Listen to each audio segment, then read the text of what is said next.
三国时期，曹植因政治失意，于归返封地途中行经洛水，遂拖延虚构了一段与洛神伏妃邂逅相恋的传奇，但终因人神殊途而无奈分离。洛神赋词采华美，情思婉转，被誉为千古第一赋。黄初3年，吕朝进士，还击洛川。古人有言：似水之深，明月复飞。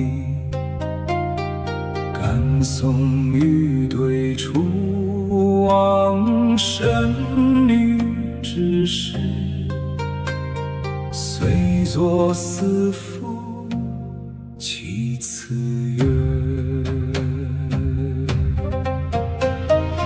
欲同听雨燕归东，翻北阙月还圆。今同故陵今山，日寄西倾，车带麻烦。尔乃水家浦很高，莫似乎知天荣于胡杨陵，流面湖洛川。于是今已深海，不言四散，复奏为茶阳一书馆。独一里人语言之畔，乃源于这儿高之远，而有地于彼者乎？彼何人思？若此之言也。欲者对曰：臣闻河洛之神明月复飞，然则君王所见，吾乃是乎？其中若何？臣愿闻之。欲告之曰：其心也，翩若惊鸿，宛若游龙。荣耀秋菊，花茂春松。仿佛兮若轻云之蔽月，飘摇兮若流风之回雪。人而望之，皎若太阳升照下坡，而察之，灼若夫君出入波。龙涎的中修断河渡，坚若小城，遥如夜宿。眼睛休想好之成路，方则无价，牵挂浮云。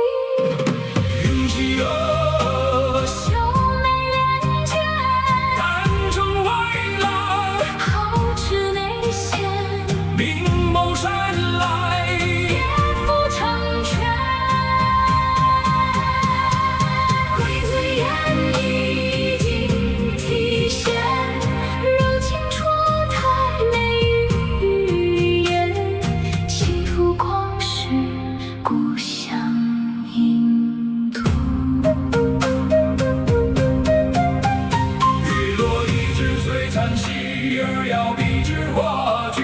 待尽璀之收拾，遂明初一要许。见远有之文律，也无晓之情趣。唯有兰之芳来兮，不知出于山域。于是呼延总题，一傲一息，作一才貌，有因归期，让好万余深呼吸。才团来之，宣之，已经日记书笔细，行真当而不易。无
起几首，彩云车之容易，今咏而家鼓，水清香而微微。